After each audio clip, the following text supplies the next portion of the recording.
everybody. Welcome to a brand new episode of Part of the Problem. I am Dave Smith. He is Robbie the Fire Bernstein. How you doing today, Rob? I'm doing well. How are you, my friend? Very good. Very good. I've got the Christmas spirit. Ooh. I would say the holiday season spirit. It snowed up by me today. It was like our first big snow of the season, which is always fun. By the last snow of the season, you're just miserable and dying for it to be over. The first one's always beautiful. My kids got off from school today, so just hanging out, enjoying this time of year. Oh, can I tell you something? Please. I completely forgot about this, but okay. So I saw now in the background here, as Rob, you know well, and some of the audience may know as well. But so I'm a New York City guy. I was born and raised in New York City, lived there my entire life. And then for the last 5 years, I've lived in Jersey. For the last 3 years, I've lived in like the country. Like I bought a house out in the country. And I love it out here. It's nice. And I have a big property and it's quiet and it's beautiful. But I'm a New York City Jew in the country. But anyway, so I'm adjusting still to this culture shock. And so this morning I go out. I've never seen anything like this. Okay. So I go out to take the trash out this morning. Pretty mundane task. Now we keep our trash in the shed on the side of my house. So, I got a big driveway. I got to go grab the trash cans and wheel it up to the street. So I go and I'm getting the garbage out. I hear this noise and I don't even know what it is. It sounds like a bird, but like a weird noise for a bird to be making. So I look over and there is a hawk, a huge hawk. I thought it was an eagle when I first saw it, but I'm pretty sure we don't get those around here. But so there's this giant hawk and he's got a squirrel.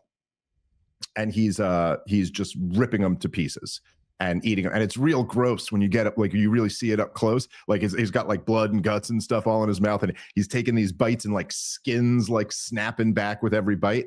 And then I realized, dude, that there's a squirrel up in the tree who's making this noise. And the squirrel's like yelling at him.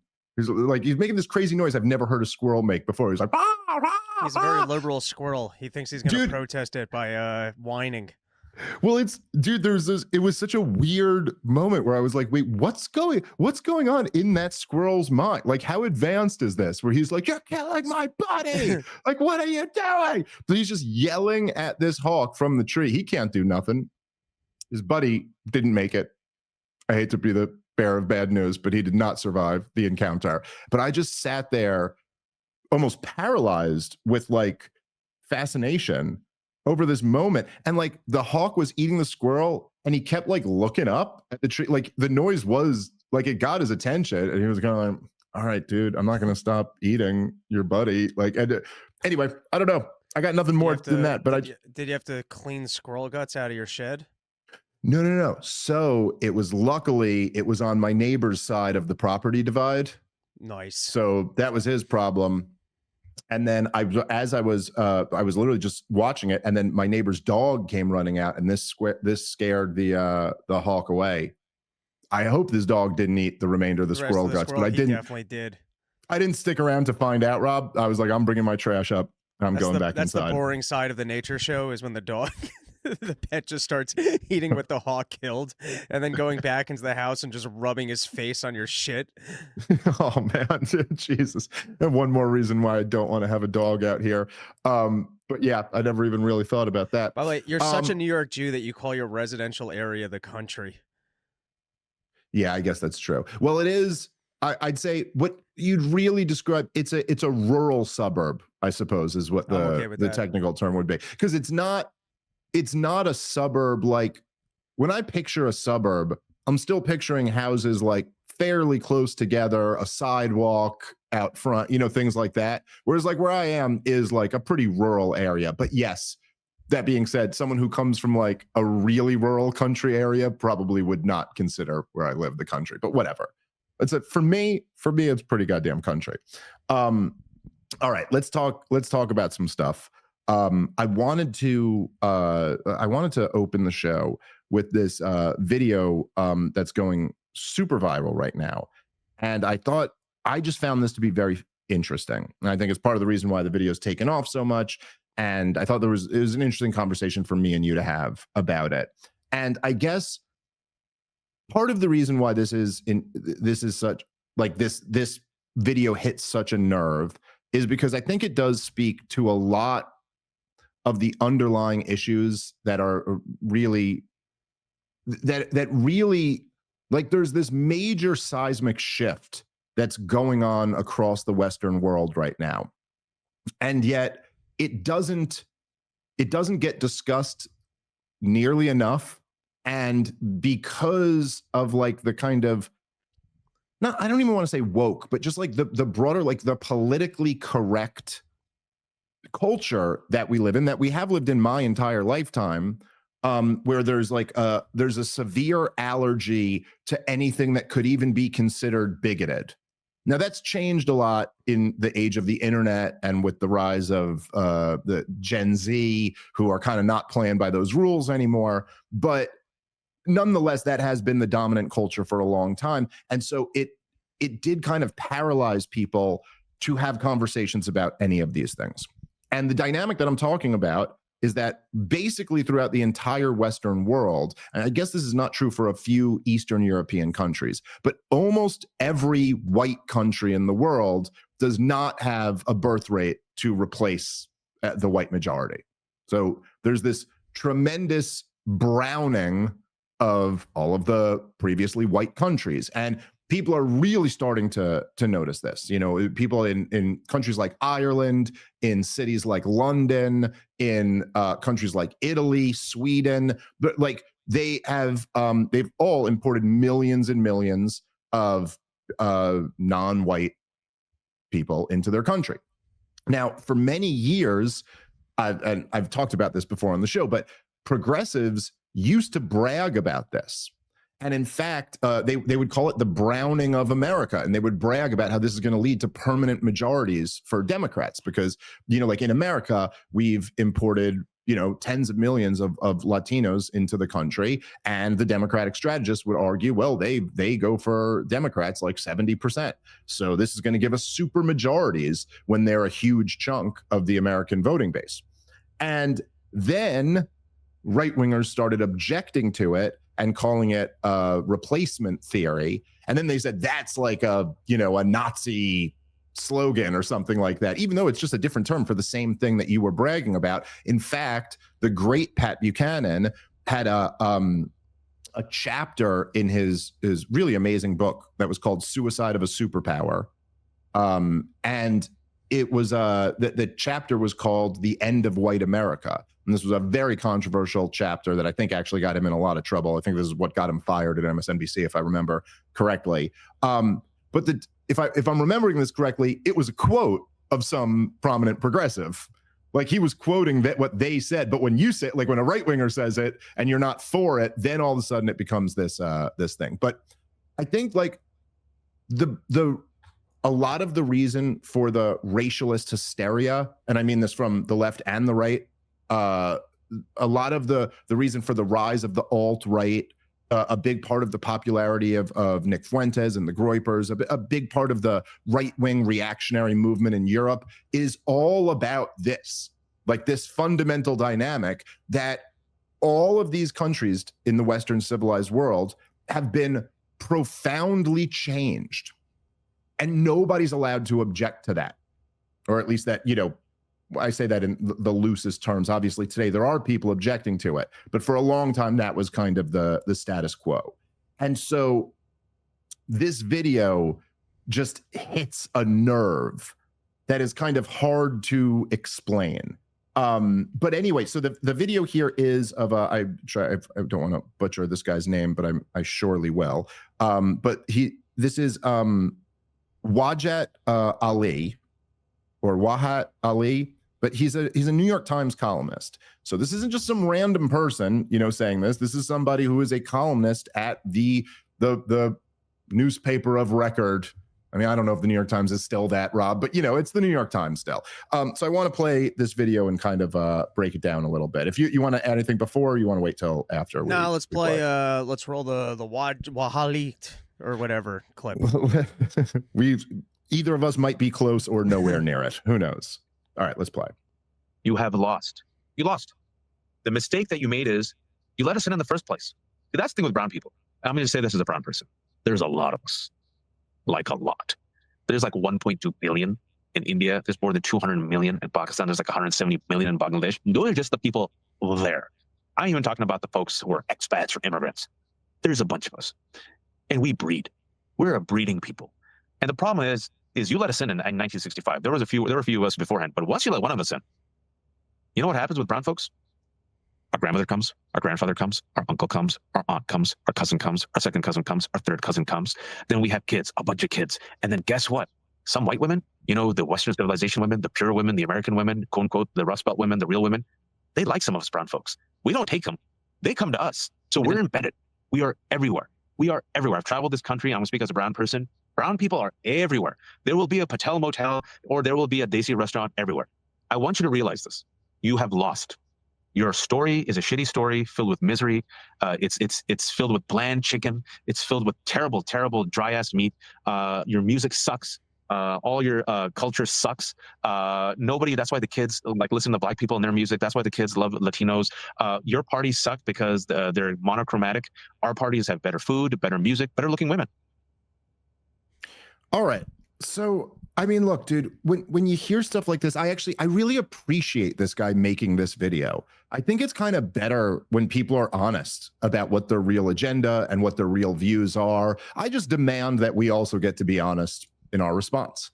And to me, at least, I'll say the first thing I'll say, I'll turn it over to you because I got a bunch to say on this, but it does seem like if the intention of a video like this isn't to get you to be racist in response, then you really got to rethink what you're doing here, because there is this like, the guy doesn't even realize that he's making the argument for Trump's political existence. Like, doesn't even realize that he is literally making the argument to close the border, to repeal chain migration, and to like expose this whole thing. But it is very hard, I gotta say, to not look. By the way, if we want to be completely honest, Rob, I'll say some of that's true. Like, I like Indian food, I like Thai food, I like, you know, like there is something. Yeah, like maybe they do have better dancers or better parties. But how do you listen to that, Rob, and not respond with, but you know what else we did besides our bland chicken? Was we created the free world that your family risked everything to get to. We have no culture. You want to really take the gloves off on Indian culture? Like, do you want to? Because, by the way, I don't really, but it does kind of make you want to when you hear a video like that. You go like, okay, yeah, like if you guys are so superior and we're so bland and we're so lame, then how come we're not flooding by the millions to India to go live in the culture that your people exclusively built? Or wherever this guy's from. I don't know. He mentioned India. I don't actually know what his background is. But it is something where like there is a disconnect here where you're going to say, white people, you've lost. We've won. We're superior. We're taking over. But the expectation that you know for a fact, Rob, this same guy would grab his panties and lift them up if he heard some of the shit Nick Fuentes is saying, or when he hears some of the shit he's saying. Well, I'm sorry. Why the hell are you allowed to be this type of bigot, but nobody else is able to go, hey, maybe it's reasonable for an Irish person for them to wish Ireland to not become Pakistan? Why exactly are they not allowed to have that feeling? So any thoughts you have, go ahead, Rob. Well, off the bat, I'll say this guy's being a racialist, and he's saying that we actually have an agenda to not become American or to be a part of your culture, but to actually circumvent it and take it over. And by the way, Indians, their whole culture sucks. Their music sucks. What, this guy's standing by Bollywood and their shitty fucking screechy sounds and the people with the lavish, ridiculous dances. I mean, yeah, listen, and I'll give you credit. I'll give you credit where it's due. Garlic naan, delicious. Yeah, but you like a American nice red curry. I like it. You like the American version of this stuff. Go to India. Oh yeah, because it's not, because the only thing to dip your naan in is poop in India. So like, yeah, I like it over here. We got some sides.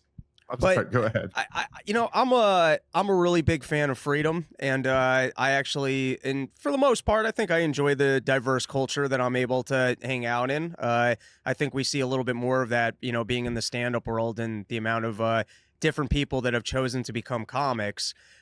With that said, I'm also a big fan of you got to get rid of the socialism. That's what kind of allows people to come to this country and be like, hey, we're going to be a bloc and we're just going to try and take government and resources. And I also think it's important to have freedom of discrimination, which I think forces outside groups to actually want to level up their game so that they're not a burden to the local society, or that they're actually engaging in a way that, the locals want to welcome them in.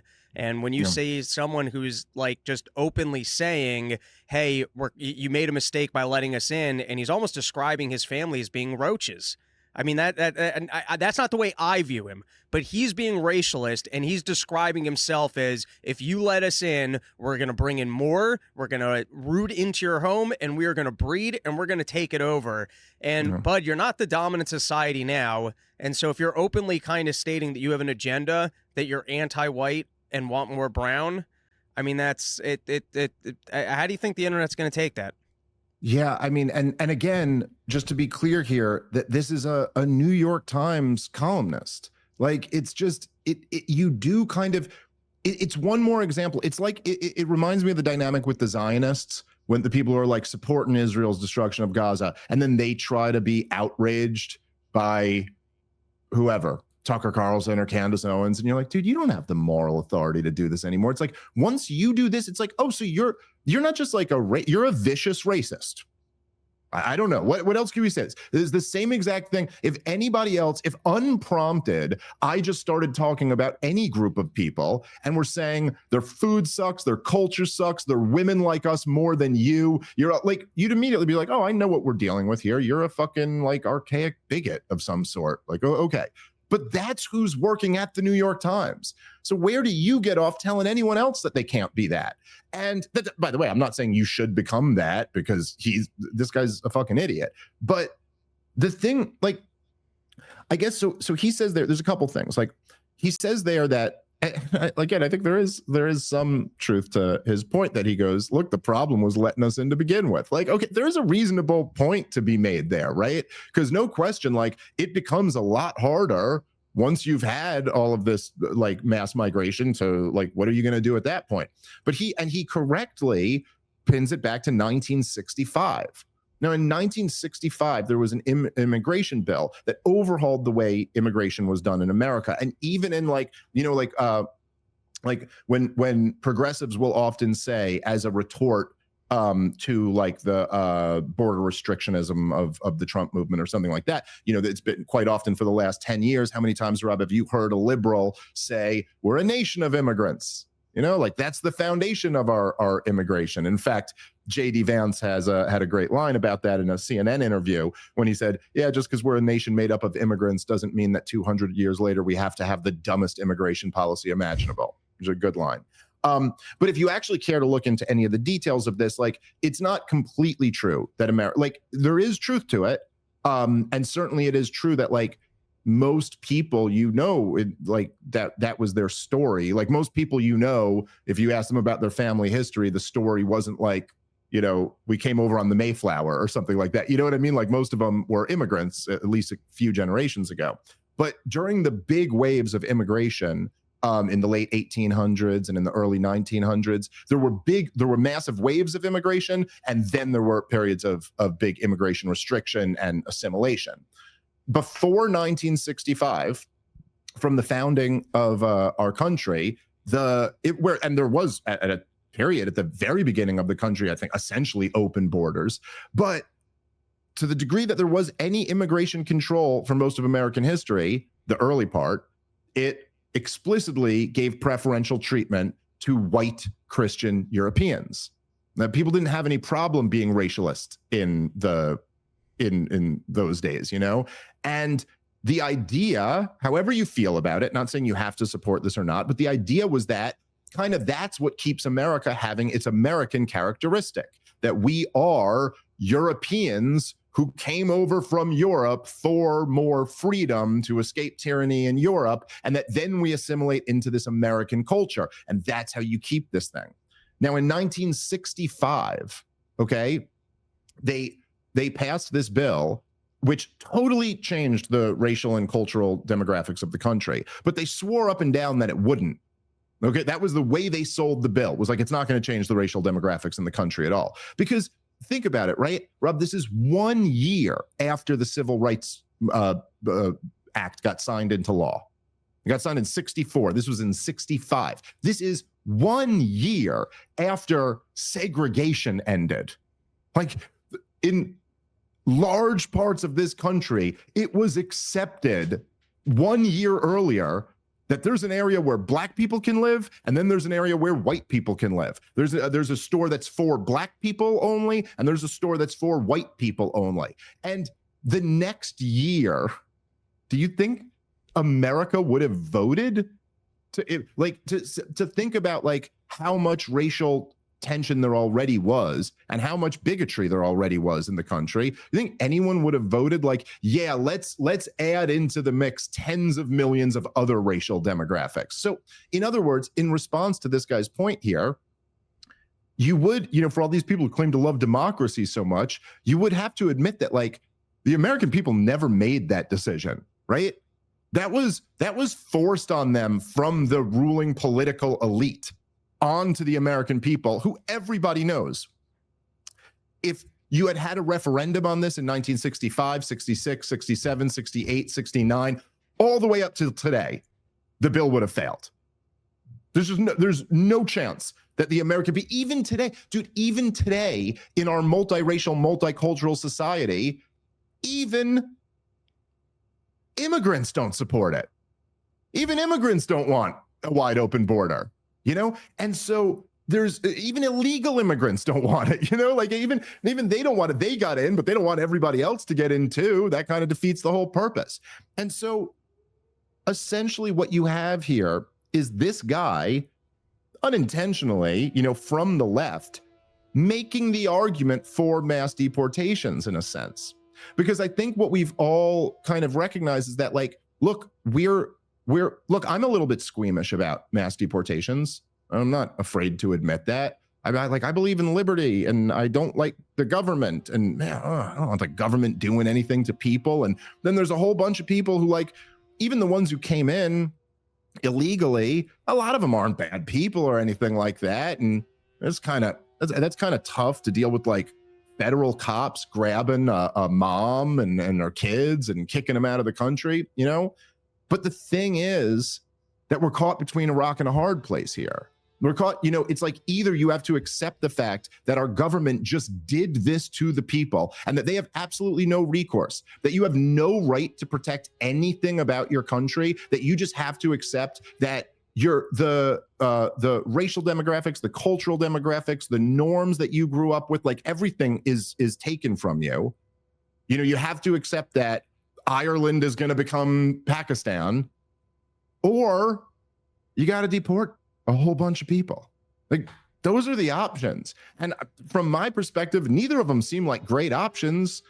But like, when you hear a guy making the argument just like this, Rob, doesn't it push you in the direction of just like, okay, very good point, New York Times columnist. Thanks for being honest. You all have to go. Like, it just kind of like, it pushes you in that direction that, okay, between these two bad options, how about I pick the one where this fucking smug prick doesn't get to win? All right, guys, let's take a moment and thank our sponsor for today's show, which is Mars Men. Fellas, if you're anything like me, you have felt getting older. I'm 42 now, and you do notice as you get a little bit older that you don't quite have the energy and the recovery and some of the other qualities that you had when you were younger. Now, a lot of this can be because of lower testosterone levels, but now we have Mars Men, which supports healthy T levels, energy, and stamina. It's got 8 naturally clinically diagnosed ingredients. It's made in the USA and third-party tested. Plus, there is a 90-day money-back guarantee, so there's no risk. Worst case scenario, you don't absolutely love it, you get your money back. But over 91% of users reported higher energy levels. Thousands of guys are feeling incredible results. Just check out the reviews and see for yourself. Go check them out. The website is mengotomars.com. And if you use the promo code PROBLEM for a limited time, our listeners get 60% off for life and 3 free gifts. But again, this is for a limited time and only when you go to mengotomars.com and use the promo code PROBLEM. Again, that's mengotomars.com, promo code problem for 60% off for life and 3 free gifts. All right, let's get back into the show. Yeah, Any thoughts, Rob? Well, there's even something like when I go to Boston, I want to hear some authentic Boston accents. And it's almost like disappointing if you don't run into like a real Boston person. Same with Georgia. Georgia's got a very like recognizable accent. I've never been to France or Italy. But if I traveled from France into Italy and I showed up into Italy and there's only French food and everyone's talking French, I'm like, well, that's disappointing. And now I'm just describing white cultures right now. I'm literally just describing white cultures. But there's something to showing up to an area and being like, oh, all the people are kind of like this. Let's see what these people are all about. And I don't know, there's just something like it even transcends race, but just like letting people like be who they are, and they should be allowed to make decisions that they don't want overwhelmingly new populations with different values coming into their area and changing it. Like imagine if like a whole frat house moved to Japan and started Bro USA in the middle of Japan. And then they were out there going, hey, your bitches love our frat house and your culture sucks. You think the Japs are going to tolerate that? Yeah, right. I mean, imagine that. And also, I mean, whatever. It's just like when it's very hard to not be provoked into just like having an equal opposite response. And like, but it's just all my instincts. I have to fight all my teenage instincts to not just be like, really? Is that what's happening? The bitches are flooding to the Indian dudes. Is that what's happening, dude? Really? Oh yeah, you guys are just cleaning up, like whatever. He's declaring color war. We didn't do it. Well, that's right. But but there is something there where you see how, like genuinely comfortable with being a pure bigot, the progressive Democrats are, like they're just allowed to say it. So you're like, okay, I mean, if you want to play this game, good luck.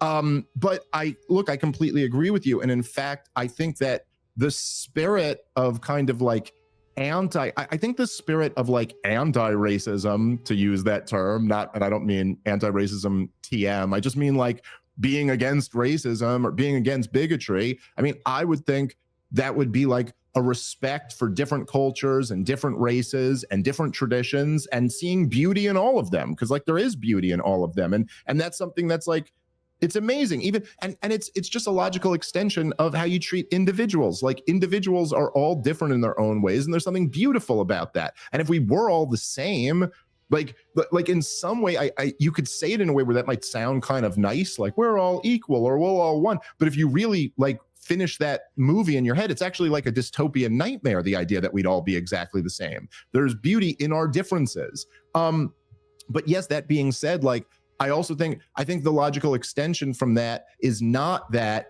therefore we must tear down every culture and force everybody into one uniculture or something like that. I think the idea is that like, no, like you said, you want to preserve Japan, you want to preserve Rome, you want to preserve Dublin, you want to have different like I know I have family members who just went over to Italy and they were blown away by how many Muslims there are in Rome.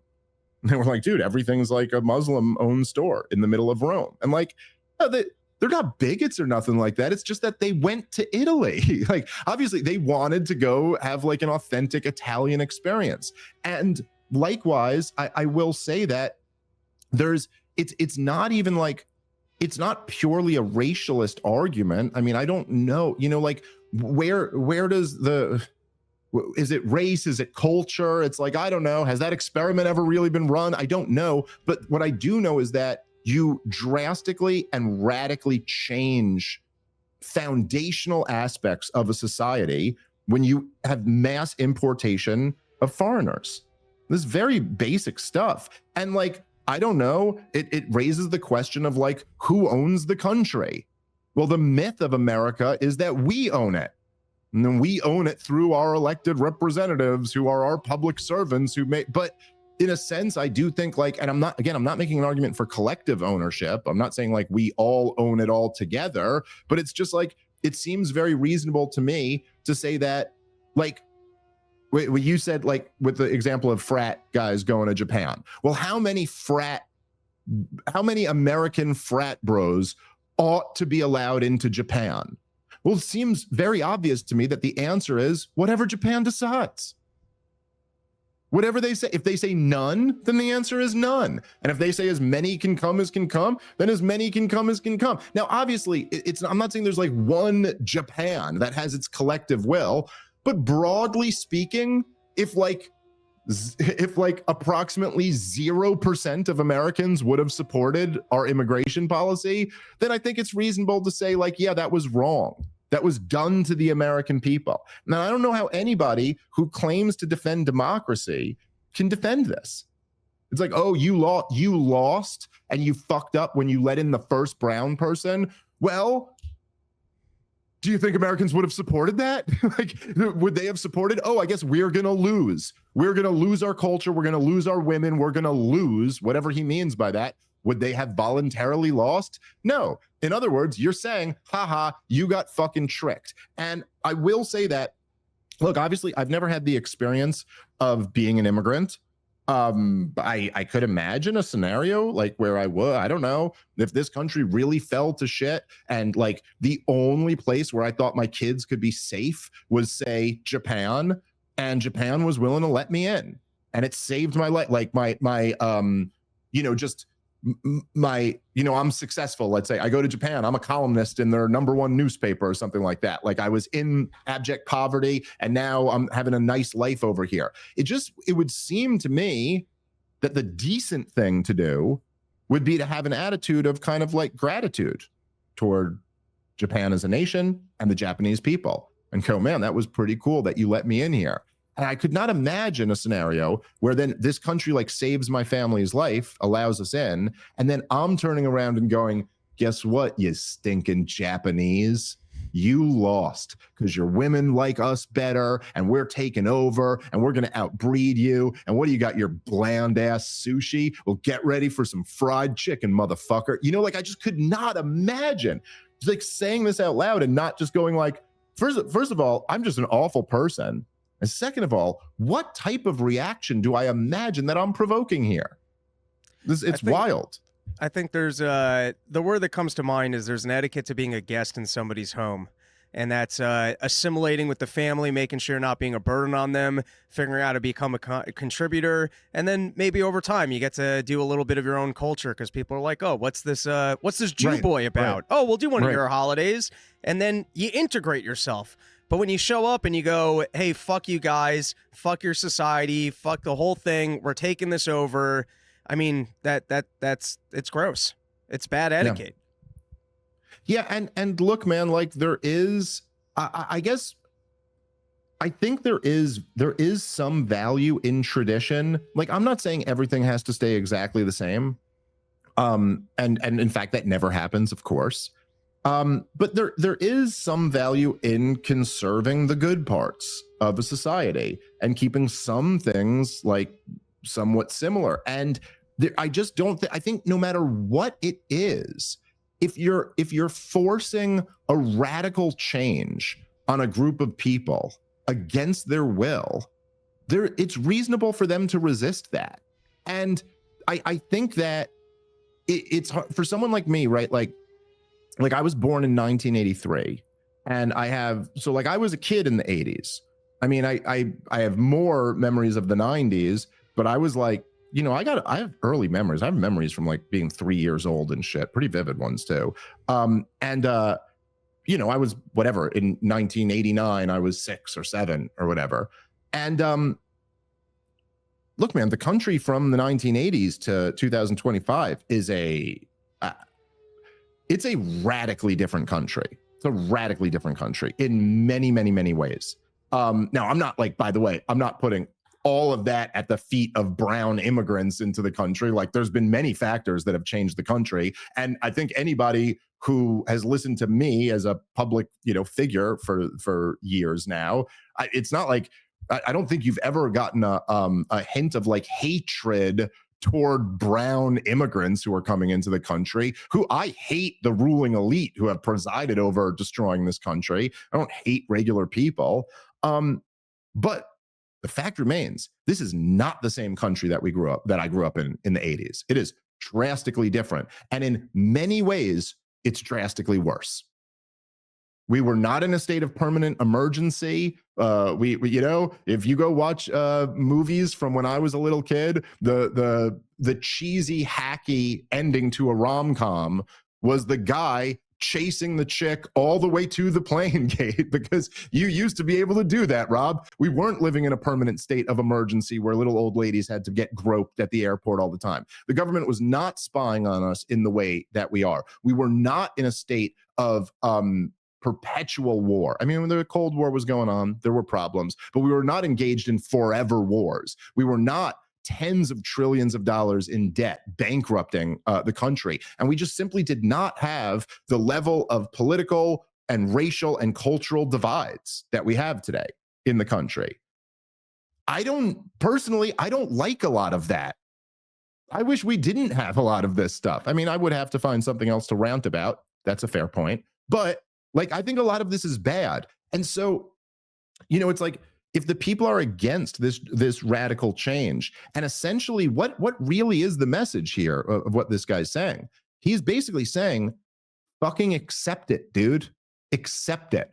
You're going into the dustbin of history. Accept that and deal with it. You already lost. Well, I don't know how many men you've been around in your life, but you might find that some men have a different reaction to that than going, oh, all right, I guess this guy from a different country, from a different culture, with a different skin color, just told me I lost to him. I guess I'll just accept that. All right, guys, let's take a moment and thank our sponsor for today's show, which is Monetary Metals, an amazing company that I've been telling you guys about for years now. It's a great company. It's run by great people, and they've really revolutionized the precious metal space. Now, a lot of people historically have owned gold and silver as an investment to diversify your portfolio as a hedge against inflation. But for the most part, basically, you're either owning professionally stored metal, in which case you're paying fees to store it, or you just have your metal at home, it's collecting dust, it's not actually doing anything for you. But now with Monetary Metals, you can own gold and silver that works for you, that generates interest paid in additional ounces. So you're growing the total amount of metal that you have. It's a great way to put your metal to work. It's also really the first true option to opt out of the fiat currency game, because now you're just trading in gold and metal, real money, and the money is acquiring interest paid in real money, aka gold and silver. If you're interested in this at all, make sure you check these guys out. Like I said, I highly recommend this company. It's run by great people. Monetary-metals.com. That's the website to go to learn more. Monetary-metals.com. All right, let's get back on the show. That's probably not how it's going to go. I did here, let me I wanted to cover this other story too, because I thought this was interesting. Yeah, let's pull up the Stephen Miller video that I sent Natalie. It was the second to last one that I sent over. It's titled "Conspiracy Theory No More." But this was an interesting comment that Stephen Miller made on Fox News the other day. And so I wanted to play this. It for your audience perfectly, Sean. This was not a loophole. The Biden administration, Secretary of Homeland Security, Alejandro Mayorkas, devised a scheme to fly illegal aliens into the country and then to escort them en masse across the border by the millions, and to give them something known as parole, which gives them a work permit, which gives them a social security number, which gives them access to the voting booth. This was the plan all along, to get them here illegally so they can get free government benefits, get hooked to welfare, and be able to participate in American elections. This was an attack on democracy by the Democrat Party. It's the same attack that we see, Sean, when you have California, a sanctuary state, that is refusing to turn over even illegal alien criminals and gang members to ICE. So these are illegal aliens in California who have been arrested by California police, by California law enforcement for serious crimes, for crimes against children, for felonies, for crimes that threaten public safety, and they are refusing to hand these criminal illegal aliens over to ICE. Instead, they're freeing them back into the cities to offend and offend again. By any definition, What California is doing is criminal. It is a violation of our laws. It is one of the most heinous things that I have seen in my entire. All right. So, I mean, look, Stephen Miller is alleging a pretty serious conspiracy here. Now, look, I don't know exactly how much maybe he's exaggerating, or maybe not at all, which is quite possible too. But I know this is something that me and you, Rob, talked about a lot over the Biden years. And I think this is something that I got in a lot of fights with other libertarians about, because there are, you know, a group of libertarians who believe in like open borders and view like the government having border restrictions as the government doing something to peaceful people. But like, I don't know. Look, Rob, I get tired of being right all the time. But the point is that no, dude, like take a look, you look at the caravans like that. And we used to talk about this all the time in the Biden years. Look, obviously this isn't organic. This isn't just spontaneously happening without it being directed in some ways. And then it came out that the UN and all these NGOs were funding a bunch of these migrant caravans. And now it's being alleged by a pretty senior member in the White House that actually this was a Biden policy to, by the millions, import foreigners into the country. When you really put this all together, what is this other than in the same way that a tax or a regulation or any government program is the government imposing something on its people, or any new law? This was the government imposing something on their people. But just think for a moment how profound that it, you know, look, man, we had really dumb tax policies. I mean, we still have really dumb tax policies, but we had like 90% top marginal rates, you know, at one point in this country. I mean, no one ever paid them, you know, it was ridiculous. But the government can impose a lot on people. Look, as we've witnessed, Rob, government can even impose lockdowns on people, and then the lockdowns can end. Now, it's not saying that there's not still a cost to bear to that, but there is something about, like, let's say you're the government of Ireland and you import 20 million Muslims into the country. There is something different. Like, there's something unique about that imposition from a government as opposed to all of these others, because it creates an irreversible change. You know, it's like a forcing move that either Ireland goes away and your people go extinct, or you have to embrace some type of authoritarianism to get all of these people out of your country. And either way, it like drastically foundationally changes the character of a nation. And so I don't know. It's like you could argue in a sense that this is in many ways like the most profound betrayal, like the most profound treason, is to actually, like, almost in a sense exterminate your own civilization. Does that make sense? Absolutely makes sense. And I think it's obvious when you look at the numbers that the Biden administration, either from Biden or they took advantage of Biden, but somebody was looking to bring as many people over the border as possible. Speaking to someone just like of the criminality that he mentioned, one is, I didn't know that this was happening in California, but I have heard these stories of essentially people being arrested for criminal conduct. And then it does not make sense why you wouldn't just hand those people over to ICE. I mean, just talk about stupid policy. Yeah. I understand that we don't want everyone deported, but if someone's engaged in criminal behavior in this country and they're not even supposed to be in this country, the idea that you won't let the other department deal with it and potentially deport them, why are you taking a stand towards criminal people that shouldn't be in this country at all? Why are you taking a stand on making sure that they can remain here if they've already engaged in criminal behavior? That's crazy. Pretty crazy.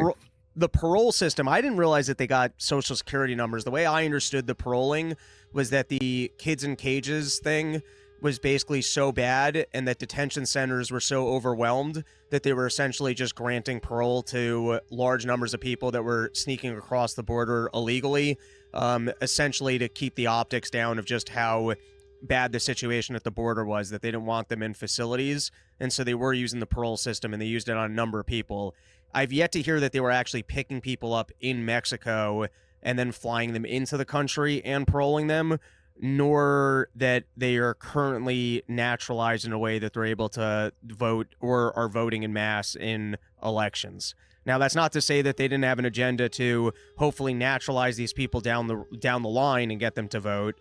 But either way, it makes zero sense that California or other people are busting illegal immigrants for illegal behavior on top of sneaking into the country and not giving them over to ICE to deport.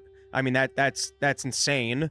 And then It sure also, absolutely, there should be more of an investigation into what Biden was doing with the parole system, because I think it was mostly they were covering up just how many people were coming in, and that was the easiest loophole to basically just send them into the country and pretend like, oh, they're going to show up for a court date in 3 years when we get to it. Sure. Yeah. No, it's look, I don't know what's ultimately gonna come of is that noise by you, Rob? Yeah, I gotta. Yes. Yeah, I'll just mute my mic. Well, I know that I actually talked about this a bit with Nick Fuentes of all people when he was on the show. But at a certain point, okay, perfect. So at a certain point, you're like, look, man, there is some truth to the point that New York Times guy was making earlier, right? You can't go back to 1965 and undo it. I mean, that would be the humane way to do this, right? Would be to get in our time machine and go back in time and not import the world into America and keep America as what it was. But we can't do that. We don't have that option.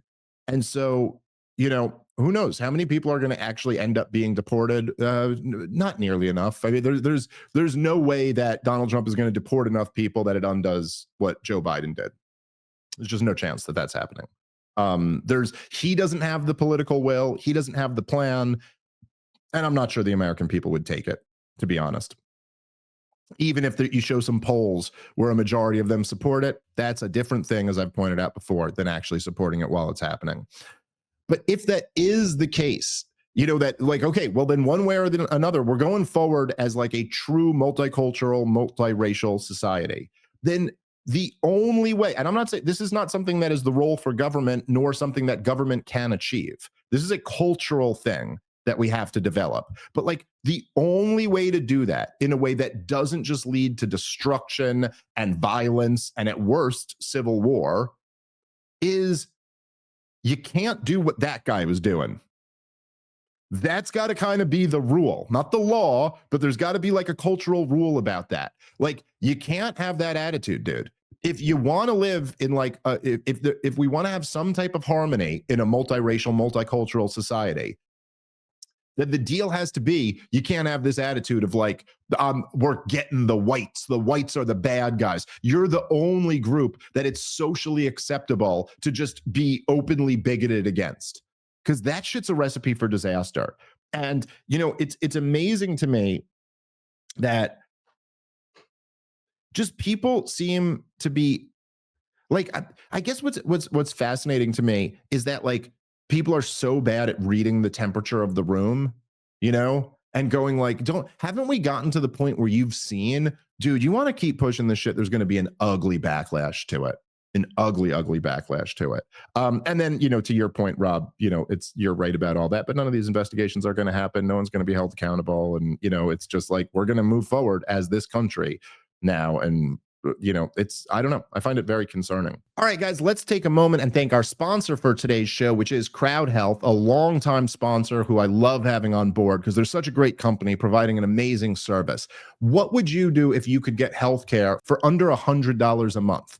You've heard me rave about Crowd Health, and they've just rolled out something that is game-changing to help you take control as the year winds down. Introducing the Black Swan membership, the healthcare alternative for those who want autonomy over their care, their costs, and their lifestyle. Well, for just $95 a month, you get a team of expert bill negotiators, you get access to low-cost prescriptions and lab testing, and a curated database of high-quality, low-cost doctors vetted by Crowd Health.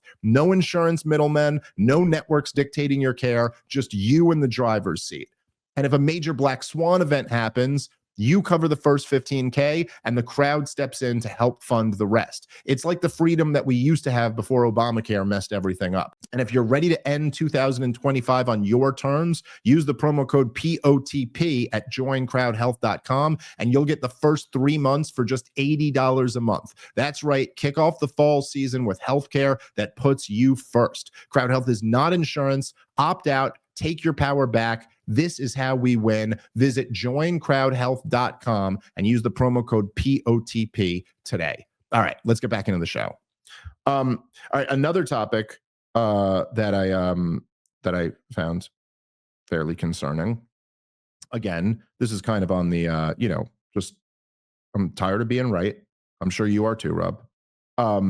But so there was, I kind of made a big deal about the elections that happened earlier this month. And of course, as the Democrats won big in New Jersey and Virginia and New York City. And, I was making the point that this is a real problem for Republicans and that this is they should really wake up and take this as a serious, like a cautionary tale. And one of the areas where I got pushback was people were like, what are you talking about, Dave? I mean, these were all Democratic strongholds. And my counter to that was that, well, okay, but the last gubernatorial election in New Jersey was razor thin, and this one was a blowout. So why? And by the way, it was the same Republican candidate. The same Republican candidate came within a point of winning last time, and this time he got blown out. Virginia, why the hell should Virginia not be competitive in the wake of 2024 and the Biden-Kamala Harris disaster? But now we've got another election. Now, again, this is just one election, so make of it what you will. But this one was in a Republican stronghold. It's a special election in Tennessee. I'm sorry, it's the seventh congressional district of Tennessee. And the Republican, Mark Green, who he retired. So they have the special election, and it is a toss-up. The Republican won this seat by 20 points, and it's now a toss-up. And I'm sorry, but this seems to be one more compelling piece of evidence that there is something to my narrative here. That Donald Trump came in at the beginning of 2024, excuse me, at the beginning of 2025, he assumes the office of presidency in January with his highest approval ratings, and more importantly than that, the highest approval for his agenda that he's ever had. And by the end of this year, also juxtapose that with at the beginning of this year, the Democrats are in utter shambles. And at the end of this year, the Democrats are doing great in elections. And Donald Trump is down with some of his lowest approval ratings, and approval for his agenda has fallen. It's what we're saying almost every show here that you just can't get away from. This is a disaster. It's a disaster for Trump. It's a disaster for the Republican Party. And it's a disaster for our country. So people better start waking up to this shit. Oh, by the way, Rob, do you know what the Democrat is running on in Tennessee? You're never going to guess it. The unaffordability crisis. Just like they won in Jersey, just like they won in Virginia, just like they won in New York City. All about the unaffordability crisis, except none of these guys even know what an unaffordability crisis is, Rob. They don't even have an answer. They're running on a thing that they can't even fucking describe. They're running on, why? Hey, Zohran Mamdani, why is there an unaffordability crisis? What do you think his answer is? Well, people really want to move to New York City and greedy corporations. Yeah? You think it has something to do with the fact that we created a third of the money that's ever existed in the last decade? You think that might be connected to it?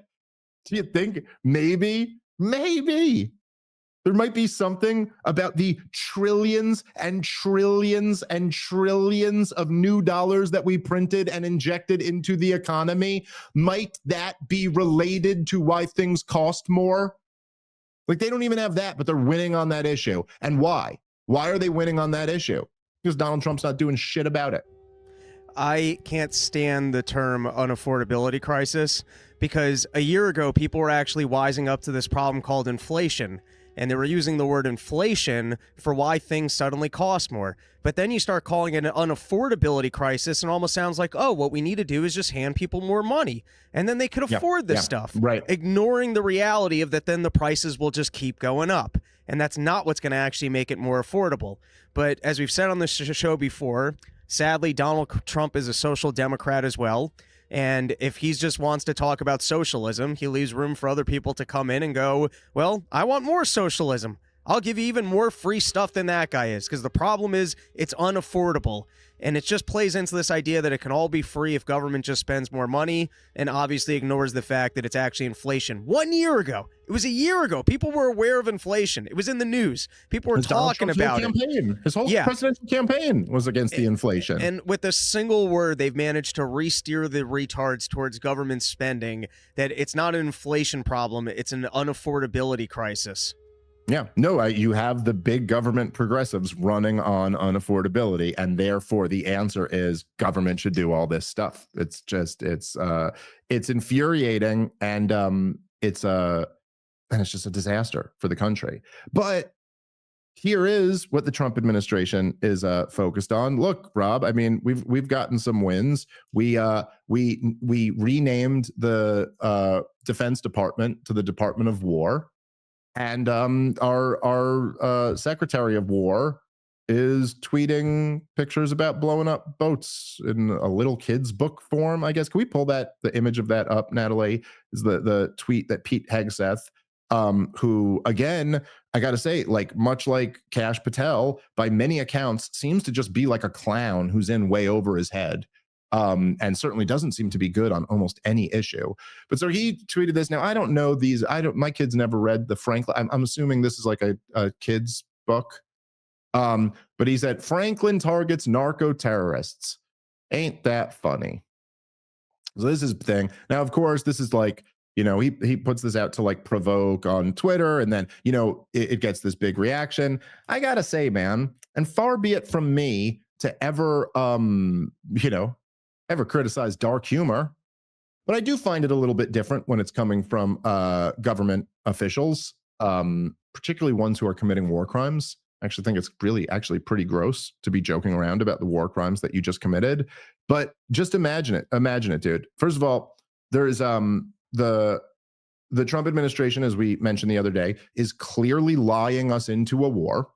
They're clearly lying and trying to move us closer and closer toward a war. They have been killing a bunch of people they claim are drug dealers. They've never demonstrated that they are. By the way, it is absolutely illegal to just murder drug dealers. Like, that's not legal at all. Even if they are drug dealers, like, you don't get to murder them, especially when you're not in a war with that country.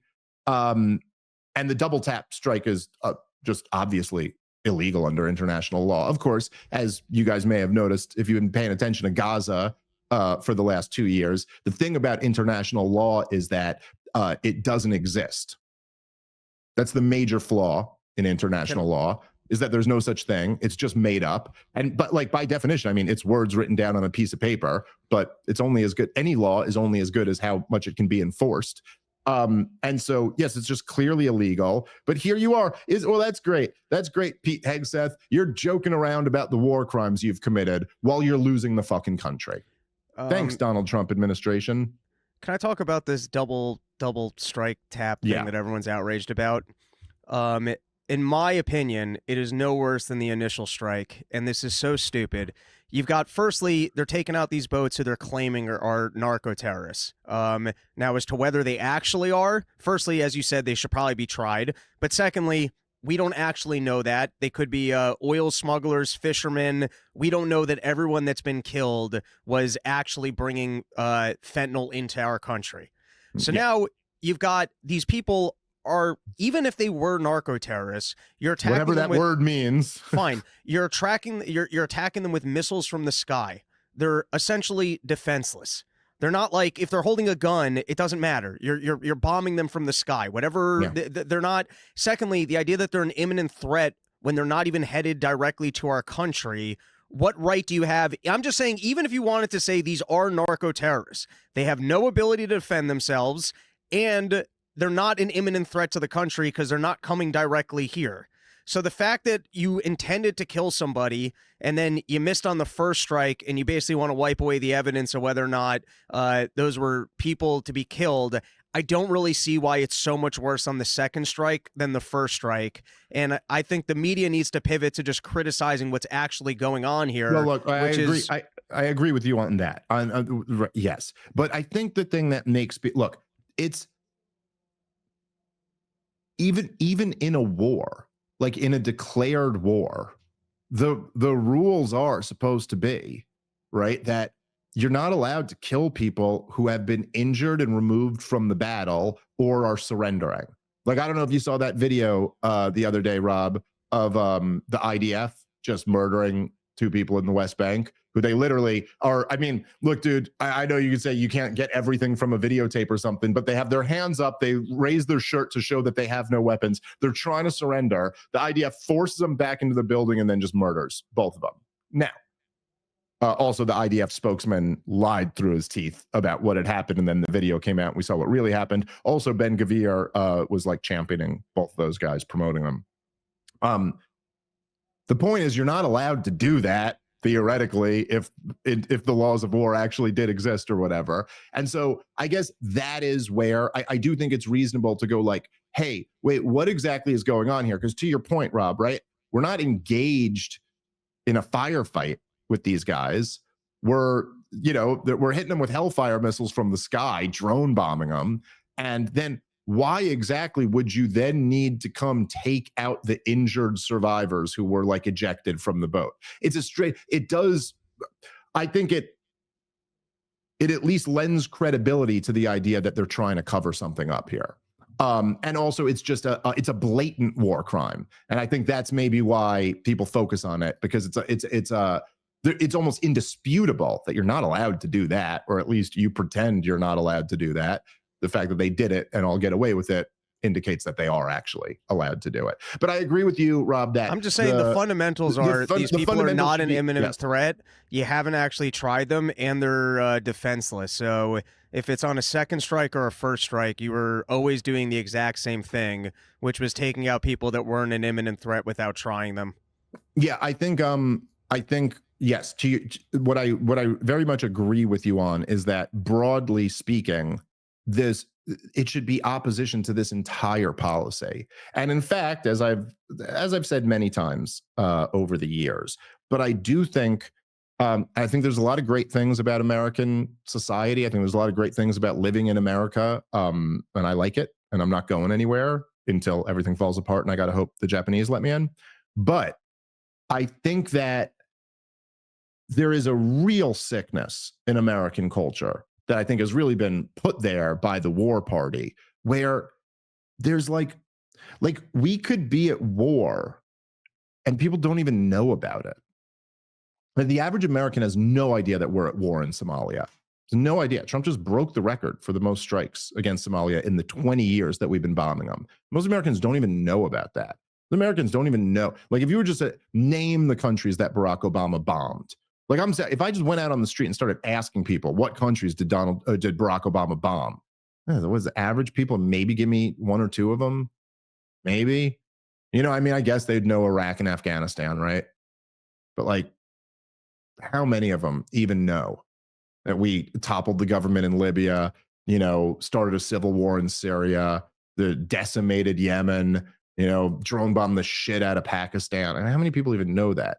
And there's something sick about any society where they go to war so carelessly. Like, you don't treat war as like a thing that they're at least like, even if you're lied into a war, which has happened to many nations, but even if you're lied into a war, at least like the politicians had to come up with a lie that made you think that this was absolutely necessary. Like, God damn, we know this is a last resort, but in this case, we really do have to do it because they're a real threat to kill a lot of our people, or they already have killed a lot of our people, or whatever. Like, the fact that just knowing none of that knowing none of that is true. Nobody pretends that in any meaningful way Venezuela represents a threat to the United States of America. And the fact that we can still so kind of we can go to war and Americans can even support a war without even really thinking or caring much about it.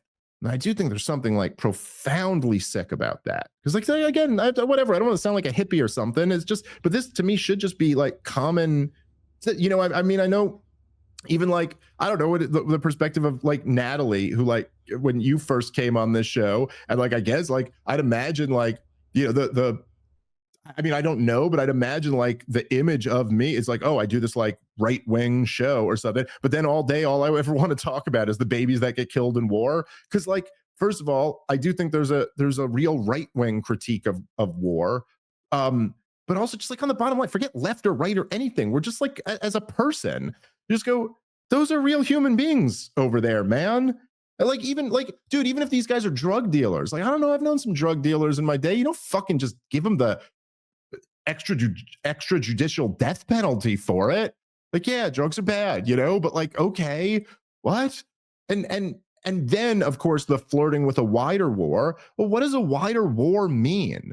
A wider war means like fucking women hold their dead children in their arms and wail in pain. You know what I mean? Like, there's a real mother who's every bit as much of a mother as the mother to my kids is a mother to my kids. Like, and the fact that we just run into this shit so recklessly, always from one to the other, to the other, to the other, always. I mean, dude, we've been fighting since 2003.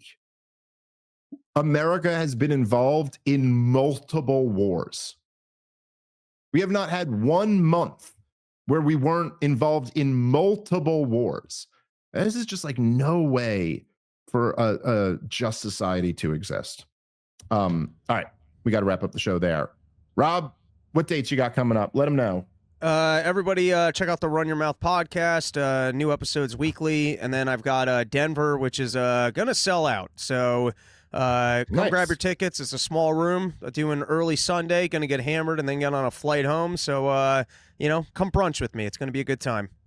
Hell yeah. Let me tell you something. Rob's a good hang at brunch. It's a good time. Good guy to brunch with. All right, guys. And then, you know, me and Rob will be back on the road in January. We got Philly, Portland, Oregon, Key West, one other one, comicdavesmith.com. Go check all those out. All right. Catch you guys next time. Peace.